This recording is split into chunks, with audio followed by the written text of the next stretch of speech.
Hello friends, book insider पर आप सभी का स्वागत है। आज हम बात करने वाले हैं 5 प्रकार के लोग जो आपकी ज़िंदगी को बर्बाद कर सकते हैं बिली डी बुक के बारे में। कुछ लोग ऐसे होते हैं जिनसे बात करते ही या उनके साथ थोड़ा टाइम बिताते ही हमें लगता है कि हर चीज़ में कोई ना कोई प्रॉब्लम ज़रूर हो जाती है। चाहे वो पर्सनल रिलेशनशिप हो, वर्क प्लेस की बातचीत हो या फिर कोई लीगल मैटर, हर जगह उनके साथ झगड़े, मिसअंडरस्टैंडिंग्स और ब्लेम गेम्स देखने को मिलते हैं। ऐसा क्यों होता है?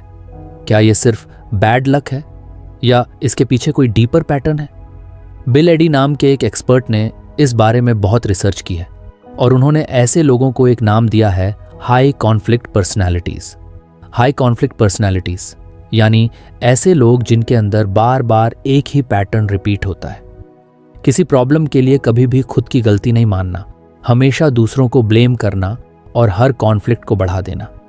ये लोग इतने अनप्रिडिक्टेबल लग सकते हैं कि उनके साथ रिलेशनशिप मेंटेन करना ऑलमोस्ट इम्पॉसिबल लगता है। पर जब हम इनके बिहेवियर को ध्यान से ऑब्जर्व करते हैं तो कुछ क्लियर पैटर्न्स नजर आने लगते हैं। सबसे कॉमन चीज़ जो इन लोगों में दिखती है वो है ब्लेम शिफ्टिंग। जब भी कोई प्रॉब्लम आती है तो ये कभी ये नहीं सोचते कि शायद उनसे भी कोई गलती हुई हो सकती है। इंस्टेड ये तुरंत दूसरों पर उंगली उठाने लगते हैं। जैसे कि अगर ऑफिस में कोई प्रोजेक्ट बिगड़ गया तो ये खुद के काम की कमी नहीं देखेंगे बल्कि टीम के किसी और को रिस्पॉन्सिबल ठहरा देंगे। यही चीज़ घर में भी होती है। अगर रिश्ते में कोई मिसअंडरस्टैंडिंग हो जाए तो ये लोग पूरी रिस्पॉन्सिबिलिटी पार्टनर पर डाल देंगे। तुम्हारी वजह से ऐसा हुआ, या मैं तो ठीक था, तुम ही हमेशा लड़ाई करती हो। और फिर ये बातें धीरे धीरे छोटी सी बात को बड़े झगड़े में बदल देती हैं। एक और बड़ी प्रॉब्लम होती है कि ये लोग सॉल्यूशंस की तरफ सोचने की बजाय प्रॉब्लम्स को और बढ़ा देते हैं। इन्हें लगता है कि अगर वो ज़्यादा आवाज़ में बोलेंगे, ज़्यादा एक्यूजेशंस करेंगे या दूसरों को पब्लिकली इंसल्ट कर देंगे तो शायद उनकी बात मान ली जाएगी। लेकिन ऐसा करने से सिचुएशंस और टॉक्सिक हो जाती है। वो कहते हैं ना, आग पर पेट्रोल डालने से कभी भी आग बुझती नहीं बल्कि और भड़क जाती है। हाई कॉन्फ्लिक्ट लोग इसी तरह बिहेव करते हैं। अब सवाल ये उठता है कि आखिर ऐसा बिहेवियर डेवलप कैसे होता है? इसका जवाब सिंपल नहीं है, लेकिन कुछ पॉसिबिलिटीज ज़रूर हैं। कुछ लोगों के बचपन में उन्हें यह सिखाया ही नहीं गया होता कि मिस्टेक्स से कैसे डील किया जाए। उन्हें कभी ये नहीं बताया गया कि गलती मानना कमज़ोरी नहीं होती बल्कि मैच्योरिटी की निशानी है।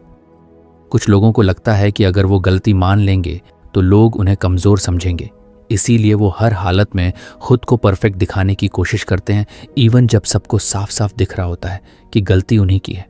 इसके अलावा कुछ लोग इमोशनली इतने रिएक्टिव होते हैं कि वो छोटे छोटे ट्रिगर्स पर एक्सप्लोड कर जाते हैं।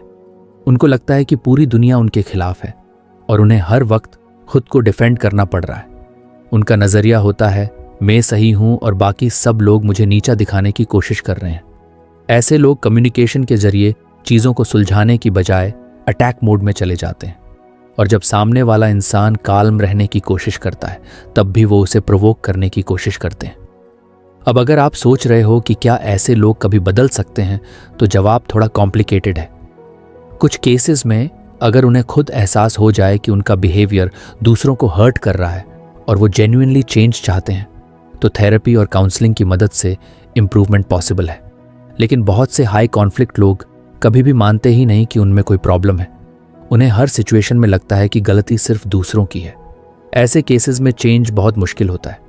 तो अगर आपके लाइफ में कोई ऐसा इंसान है जो हर बात पर लड़ता है, हर बार ब्लेम करता है और कभी भी अपनी गलती नहीं मानता, तो ये ज़रूरी है कि आप खुद को इमोशनली प्रोटेक्ट करें।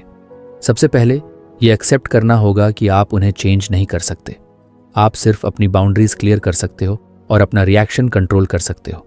ज़रूरी नहीं है कि हर लड़ाई का जवाब दिया जाए। साइलेंस और इमोशनल डिटैचमेंट कई बार सबसे इफेक्टिव टूल होता है। हाई कॉन्फ्लिक्ट लोग अक्सर मैनिपुलेशन का यूज़ करते हैं। वो गिल्ट ट्रिप करते हैं, दूसरों की फीलिंग्स को ट्विस्ट करते हैं और खुद को विक्टिम बना देते हैं, इवन जब वो खुद अग्रेसर होते हैं। ऐसे में क्लैरिटी रखना बहुत ज़रूरी है। अगर आप कंफ्यूज्ड फील कर रहे हैं कि शायद गलती आपकी ही है, तो थोड़ा पीछे हटकर सिचुएशन को न्यूट्रल तरीके से ऑब्जर्व करने की कोशिश करें। कई बार थर्ड पार्टी से बात करने से भी बहुत हेल्प मिलती है, जैसे कोई ट्रस्टेड फ्रेंड, थेरेपिस्ट या काउंसलर। एक और चीज़ जो ऐसे लोगों के साथ अक्सर होती है वो है स्प्लिटिंग थिंकिंग। इसका मतलब है कि वो चीज़ों को या तो 100% अच्छा मानते हैं या 100% बुरा। उनके लिए कोई मिडिल ग्राउंड नहीं होता। आज अगर आपने उनकी बात मान ली तो आप बेस्ट पर्सन हैं, लेकिन कल अगर आपने डिसएग्रीमेंट दिखाया तो आप ईविल हो गए। इस तरह का ब्लैक एंड वाइट थिंकिंग उन्हें इमोशनली अनस्टेबल बना देता है और साथ ही साथ दूसरों के लिए भी बहुत एग्जॉस्टिंग हो जाता है। अब थोड़ा इमेजिन कीजिए, अगर कोई ऐसा इंसान किसी वर्क प्लेस में हो जहां टीम कोलैबोरेशन और कम्युनिकेशन बहुत इंपॉर्टेंट है। वहां पर यह हाई कॉन्फ्लिक्ट बिहेवियर पूरी टीम का माहौल खराब कर सकता है। अगर आपको हमारी फ्री समरी अच्छी लगती है तो आप हमारे चैनल को सब्सक्राइब कर सकते हैं, हमारी मेंबरशिप खरीद सकते हैं या हमें यूपीआई के थ्रू सपोर्ट कर सकते हैं। अब समरी पर वापस चलते हैं। लोग उससे बचने की कोशिश करेंगे, मीटिंग्स ऑकवर्ड हो जाएंगी और प्रोडक्टिविटी गिर जाएगी। और अगर वही इंसान किसी लीगल मैटर में हो, जैसे डिवोर्स केस या चाइल्ड कस्टडी बैटल, तो फिर तो वो हर छोटी बात को वेपन बना सकता है। ऐसे लोगों के साथ कोर्ट केसेस सालों तक चलते हैं क्योंकि वो किसी भी सॉल्यूशन से सेटिस्फाइड नहीं होते। उनका मेन गोल होता है लड़ाई जीतना, भले ही उससे सभी का नुकसान क्यों ना हो।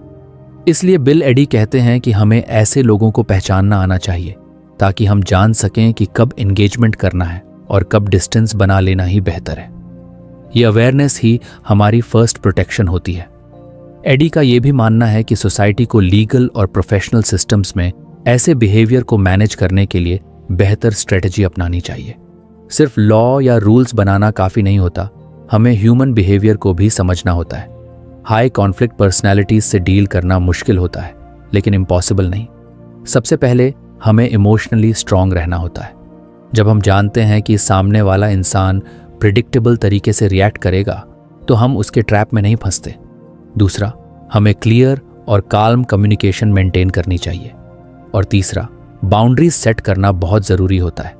जब सामने वाला रिपीटेडली लिमिट क्रॉस करे तो हमें बिना गिल्ट के कह देना चाहिए, I will not continue this conversation until it becomes respectful. आखिर में याद रखिए कि हर इंसान किसी ना किसी लेवल पर चैलेंज कर सकता है, लेकिन हाई कॉन्फ्लिक्ट पर्सनैलिटी का पैटर्न बहुत इंटेंस और कंसिस्टेंट होता है। इन्हें समझकर, पहचान कर और स्मार्ट स्ट्रैटेजीज से हैंडल करके हम अपने मेंटल पीस को प्रोटेक्ट कर सकते हैं। और यही समझदारी आज की दुनिया में सबसे ज़रूरी है, क्योंकि कॉन्फ्लिक्ट से हम बच नहीं सकते, लेकिन उनसे सही तरीके से डील करना ज़रूर सीख सकते हैं। राहुल एक बहुत ही एम्बिशियस और स्मार्ट लड़का था। वो दिल्ली के एक रिप्यूटेड एड एजेंसी में काम करता था और अपने काम में काफ़ी अच्छा माना जाता था।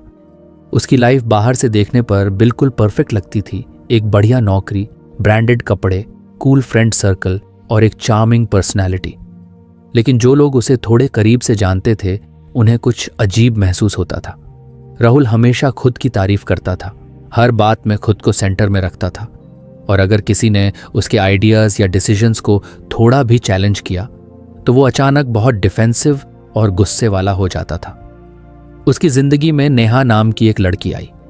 नेहा एक सिंपल, काइंड हार्टेड और इमोशनली इंटेलिजेंट लड़की थी। दोनों की मुलाकात ऑफिस के एक प्रोजेक्ट में हुई और जल्द ही राहुल ने नेहा को अपनी लाइफ का पार्ट बना लिया। शुरू में सब कुछ बहुत ड्रीमी था। राहुल हर वक्त नेहा को स्पेशल फील कराता, उसके लिए गिफ्ट्स लाता, उसे बार बार बोलता कि तुम मेरे बिना कुछ नहीं समझोगी, मैं तुम्हें दुनिया दिखाऊंगा।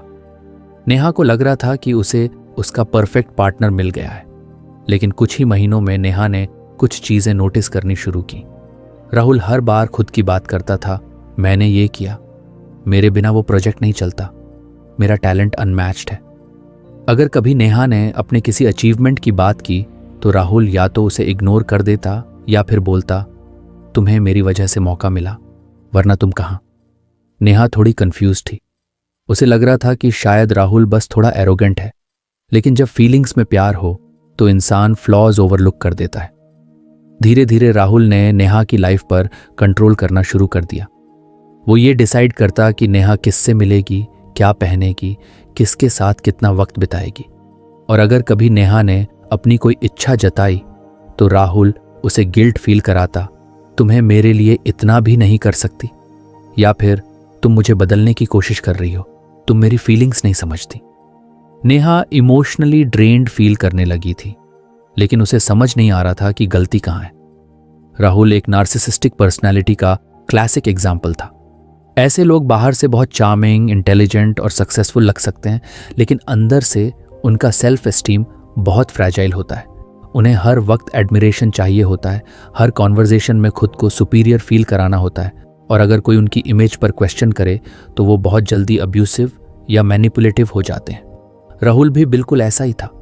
वो चाहता था कि नेहा उसकी तारीफ करे, हर वक्त उसकी बात माने और कभी भी उसे क्रिटिसाइज ना करे। और अगर कभी नेहा ने थोड़ा भी फीडबैक दिया तो राहुल उसे इमोशनल टॉर्चर देना शुरू कर देता। कोल्ड बिहेवियर, साइलेंट ट्रीटमेंट या फिर सार्कास्टिक कमेंट्स। एक बार नेहा ने राहुल से कहा, मुझे लगता है तुम्हें कभी कभी दूसरों की भी फीलिंग समझनी चाहिए। उस दिन राहुल ने बात को इतना बड़ा बना दिया कि उसने नेहा पर चिल्लाना शुरू कर दिया, उसे इमेच्योर कहा और यहाँ तक कह दिया कि तुम मेरी लाइफ की सबसे बड़ी गलती हो।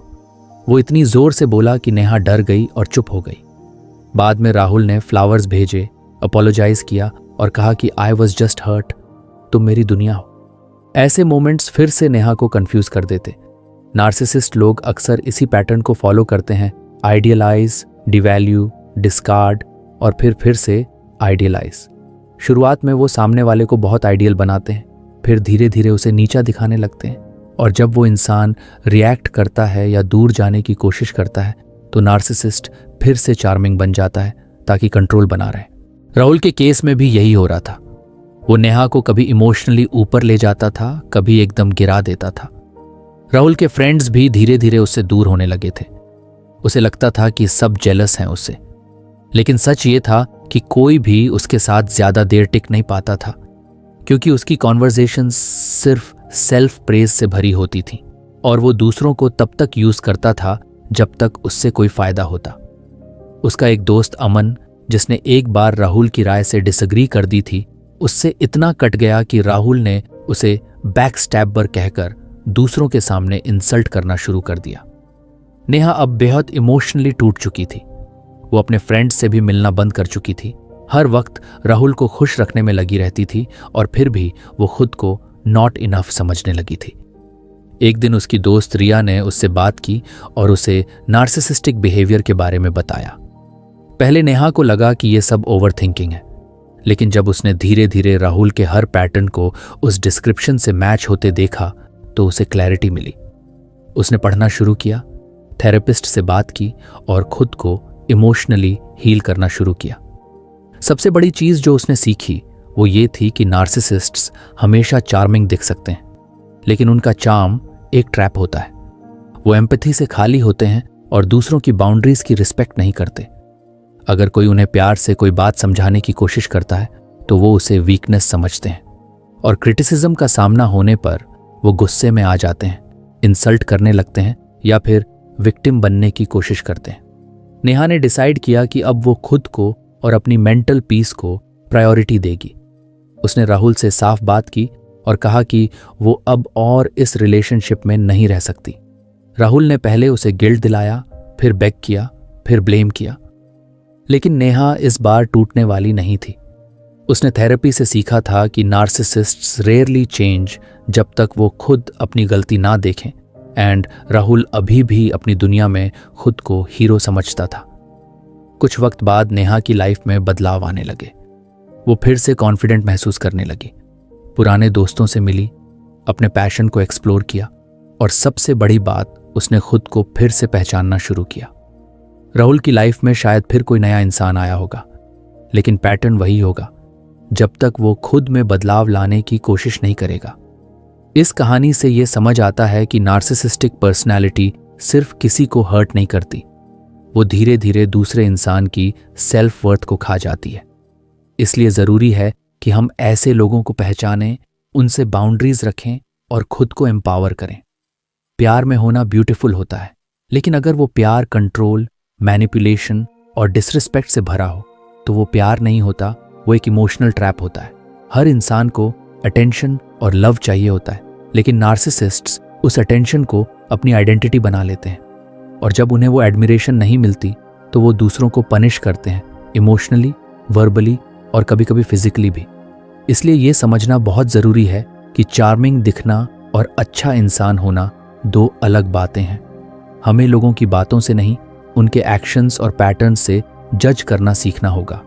नेहा की तरह हर किसी को ये हक है कि वो टॉक्सिक रिलेशनशिप से बाहर निकले और खुद की रिस्पेक्ट करे। किसी और के ईगो को सेटिस्फाई करने के लिए अपनी पीस खो देना कभी भी वर्थ नहीं होता। Love should uplift you, not exhaust you, and if it does the latter, it's time to let go. Meera एक बहुत ही प्यारी और समझदार लड़की थी। बाहर से देखने पर कोई नहीं कह सकता था कि वो अंदर से कितनी टूटी हुई थी। उसके चेहरे पर मुस्कान थी, बातों में वार्मथ थी, और जब किसी को अपना मान लेती थी तो अपना सब कुछ दे देती थी, प्यार, समय, अटेंशन और केयर।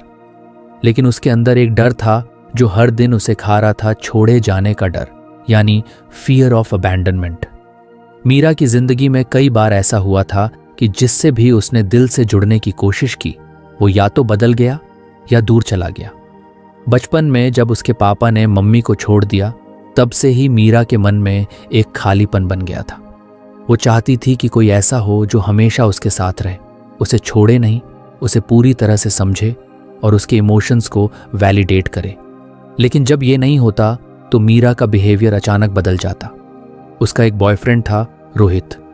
रोहित एक समझदार और काल्म लड़का था जो मीरा को सच में पसंद करता था। शुरुआत में सब बहुत अच्छा चला।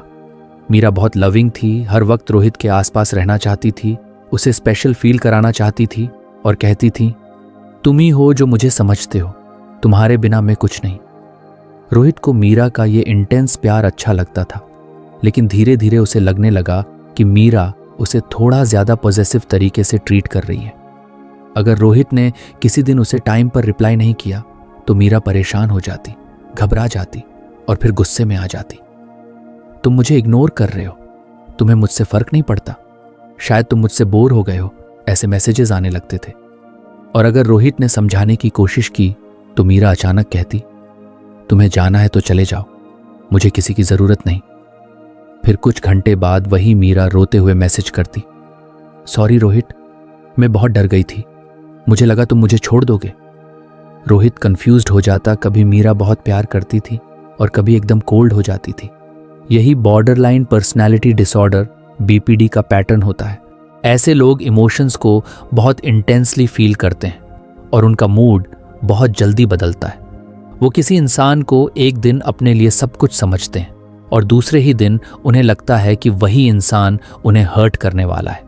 ये आइडियलाइजेशन से डिवैल्यूएशन का पैटर्न उन्हें खुद भी कंफ्यूज कर देता है और उनके आसपास के लोग भी इमोशनली थक जाते हैं।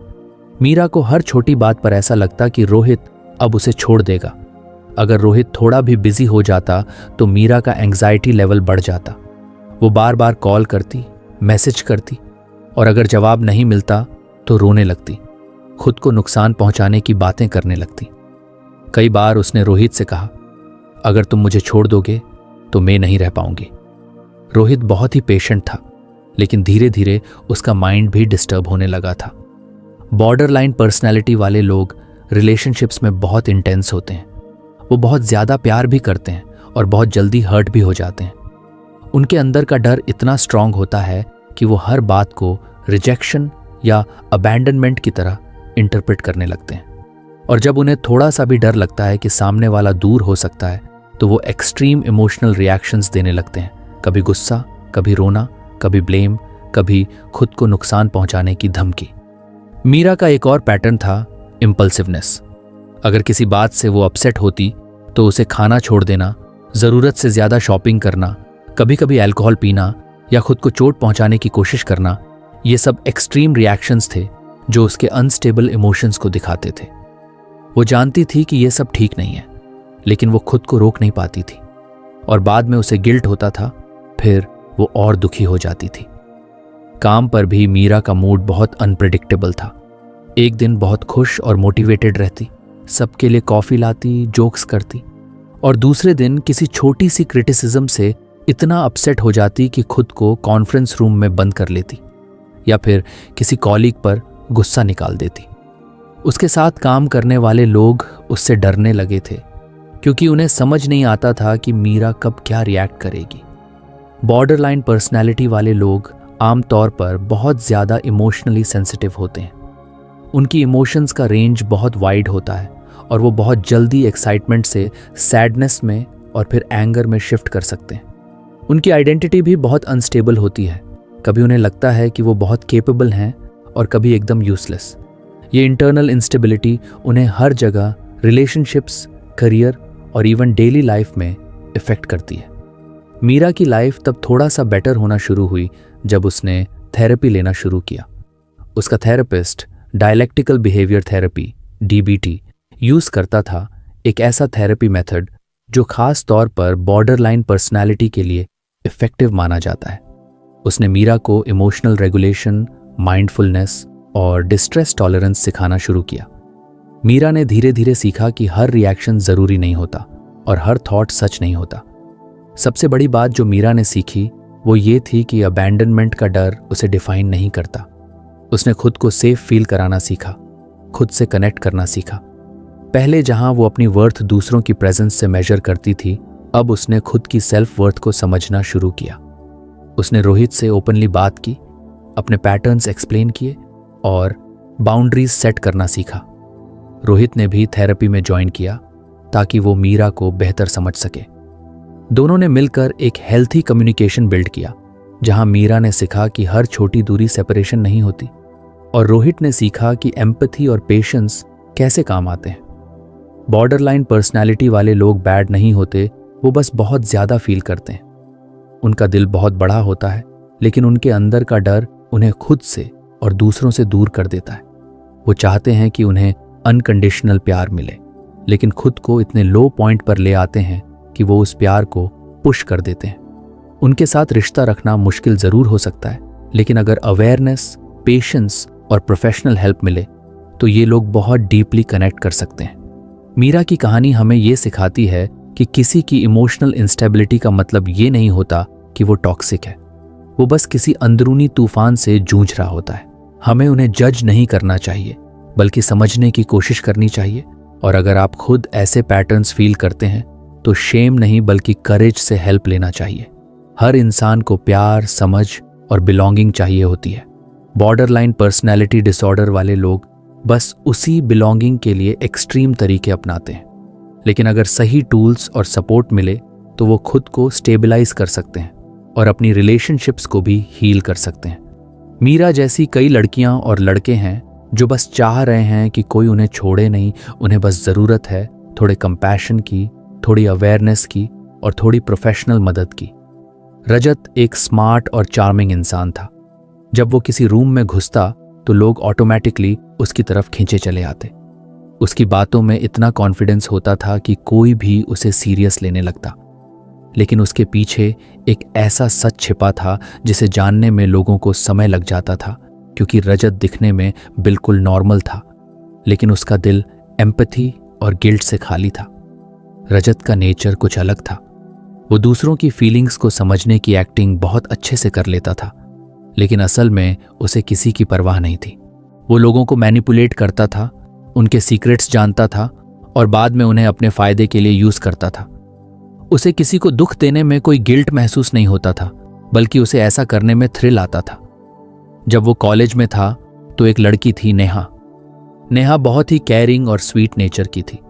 रजत ने उस पर अपना चार्म चलाया, उसे बहुत प्यार जताया, फ्यूचर के सपने दिखाए। नेहा को लगा कि उसे अपना लाइफ पार्टनर मिल गया है, लेकिन धीरे धीरे रजत ने उससे पैसे मांगना शुरू किया और इमोशनल प्रेशर डालकर उससे उसके फैमिली की फाइनेंशियल इंफॉर्मेशन तक ले ली। जब नेहा ने सवाल करना शुरू किया तो रजत ने उसे ब्लेम किया, तुम मुझ पर ट्रस्ट नहीं करती हो, मैं तुमसे इतना प्यार करता हूं और तुम मुझसे डाउट कर रही हो। नेहा गिल्ट में आ गई और सब कुछ ओवरलुक करती रही। लेकिन एक दिन उसे पता चला कि रजत का यही पैटर्न पहले भी कई रिलेशनशिप्स में था। वो लोगों को इमोशनल बॉन्ड के जाल में फंसाता, उनके रिसोर्सेज यूज करता और जब काम खत्म हो जाता तो उन्हें एक झटके में छोड़ देता। न कोई एक्सप्लेनेशन, न कोई रिग्रेट। ऐसे लोग एंटी सोशल या सोशियोपैथिक पर्सनालिटी वाले होते हैं। इनकी सबसे बड़ी खासियत ये होती है कि इन्हें एम्पैथी नहीं होती, यानी ये दूसरों के पेन को महसूस नहीं करते।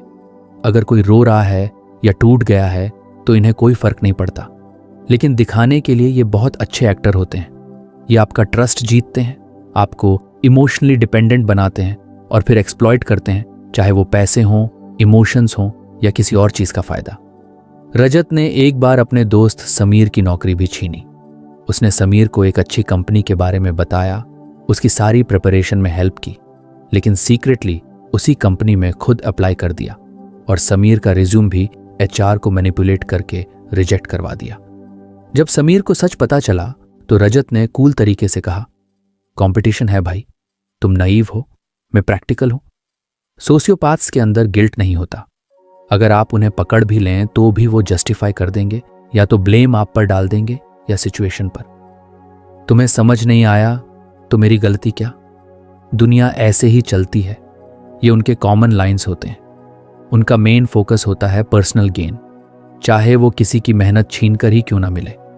एडी की बुक में बताया गया है कि ऐसे लोग बहुत परसुएसिव होते हैं, बहुत कॉन्फिडेंट होते हैं और उनका लाई बोलने का तरीका इतना स्मूथ होता है कि सामने वाला कंफ्यूज हो जाता है। वो अपने झूठ को इतनी सच्चाई से बोलते हैं कि सच भी उनके सामने फीका लगे। यही वजह है कि कई बार लोग इनकी असली नेचर पहचान नहीं पाते, क्योंकि वो खुद को विक्टिम की तरह प्रेजेंट करते हैं। रजत ने एक बार अपने लैंडलॉर्ड से इमोशनल स्टोरी सुनाकर 3 महीने का रेंट माफ करवाया, जबकि असल में उसके पास पैसे थे। उसने कहा कि उसकी माँ बीमार है, जॉब चली गई है और वो डिप्रेशन में है। लैंडलॉर्ड ने उसे सिंपैथी दी, लेकिन उसी वक्त रजत गोवा ट्रिप पर अपने दोस्तों के साथ एंजॉय कर रहा था। जब लैंडलॉर्ड को सच पता चला और उसने सवाल किया तो रजत ने उसे ही कोल्ड और रूड कह दिया, इतनी छोटी बात पर इतना रिएक्ट क्यों कर रहे हो। सोशियोपैथ्स को अगर आप चैलेंज करते हैं या एक्सपोज करते हैं तो वो आपको इमोशनली, सोशली या लीजली नुकसान पहुंचा सकते हैं। वो रिवेंजफुल हो सकते हैं, रूमर्स फैला सकते हैं या आपकी क्रेडिबिलिटी पर डाउट क्रिएट कर सकते हैं। इसलिए एडी सजेस्ट करते हैं कि अगर आप किसी ऐसे इंसान को पहचान लें जो लगातार दूसरों को एक्सप्लॉइट करता है, गिल्ट या रिग्रेट नहीं दिखाता और हर रिश्ता सिर्फ अपने फायदे के लिए बनाता है, तो उससे दूरी बना लेना ही बेटर है। रजत ने अपने ऑफिस में भी कई अनएथिकल काम किए। एक बार उसने अपने कॉलीग की प्रेजेंटेशन चोरी कर ली और उसे बॉस के सामने अपना आइडिया बता दिया। जब उसके कॉलीग ने बोला कि ये उसका काम है तो रजत ने कहा, आइडियाज तो हवा में होते हैं, जिसने पहले प्रेजेंट कर दिया उसी का होता है। बॉस इम्प्रेस्ड हो गए और रजत को प्रमोशन मिल गया और रजत ने कभी पीछे मुड़कर नहीं देखा। इन लोगों की एक और क्वालिटी होती है चार्म और सुपरफिशियल लाइकेबिलिटी। शुरुआत में ये इतने हेल्पफुल, फनी और अट्रैक्टिव लगते हैं कि कोई भी इनकी तरफ खिंच जाता है, लेकिन जब आप इनके बिहेवियर पैटर्न्स को डीपली ऑब्जर्व करते हैं तो समझ आता है कि इनका चार्म सिर्फ एक मास्क है। इनके अंदर कोई इमोशनल डेप्थ नहीं होती, उन्हें सिर्फ मैनिपुलेशन आता है। एडी स्ट्रांगली सजेस्ट करते हैं कि ऐसे लोगों को लीगल कॉन्ट्रैक्ट्स, इमोशनल कमिटमेंट्स या शेयर्ड रिस्पॉन्सिबिलिटीज से दूर रखा जाए।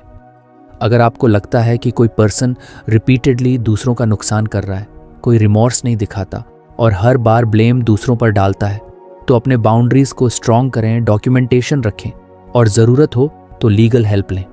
रजत की कहानी में ये भी देखने को मिला कि जब उसे पकड़ने की कोशिश की गई तो उसने लोगों को डिवाइड कर दिया, कुछ को अपनी साइड ले आया, कुछ के बारे में गलत बातें फैलाई।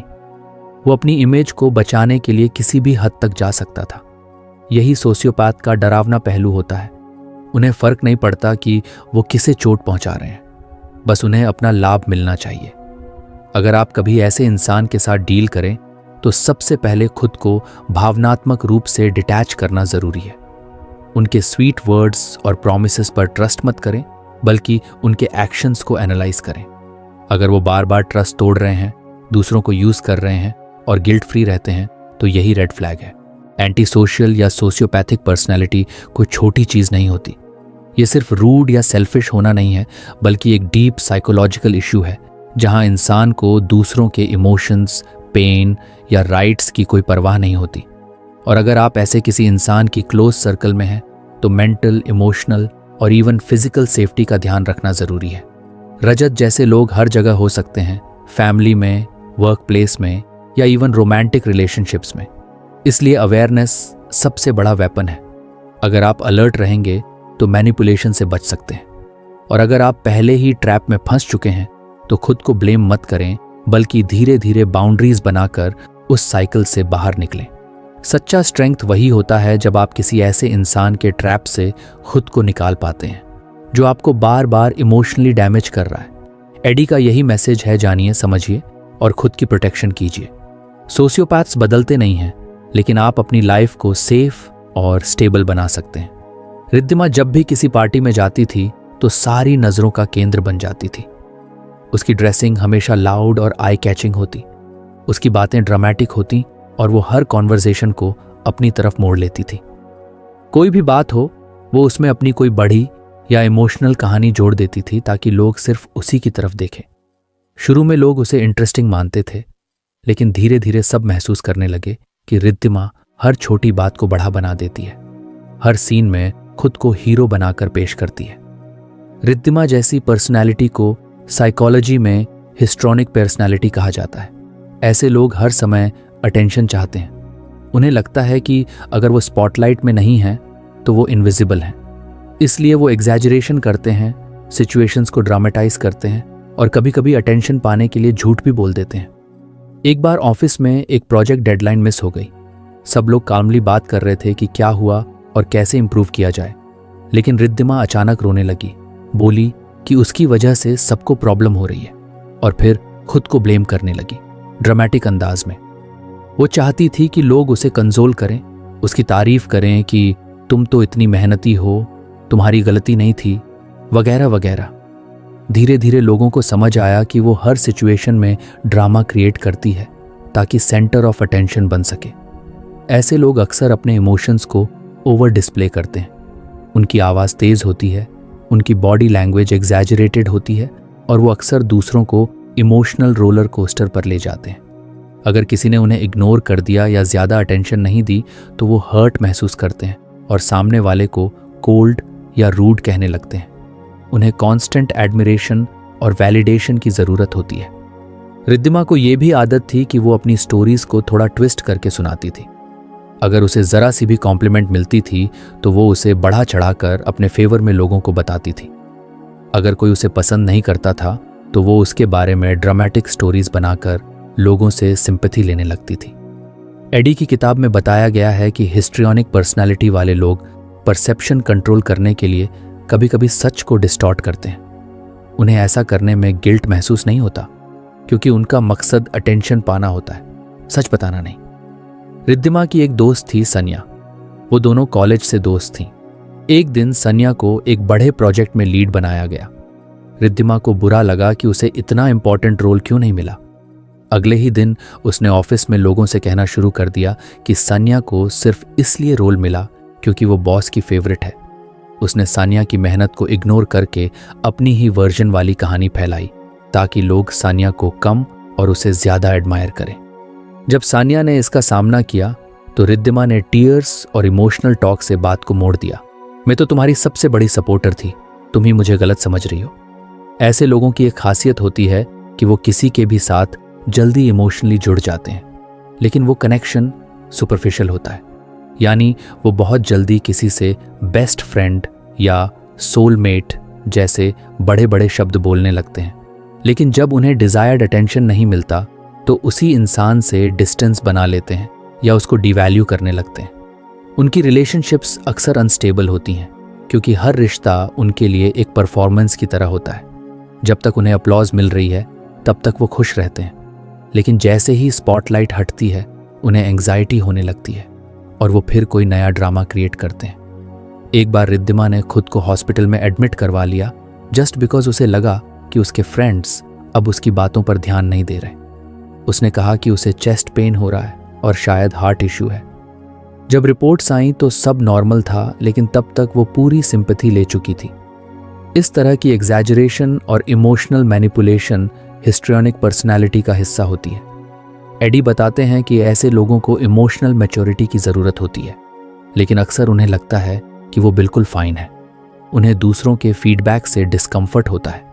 अगर कोई उन्हें फीडबैक दे कि तुम बहुत ओवर रिएक्ट करती हो या हर बार सीन क्यों बनाती हो, तो वो उस इंसान से दूर हो जाते हैं या उसे टॉक्सिक कहने लगते हैं। तो फ्रेंड्स, ये थी हमारी आज की बुक समरी। आपको कैसी लगी कमेंट करके ज़रूर बताएं और धन्यवाद आपका समरी एंड तक सुनने के लिए।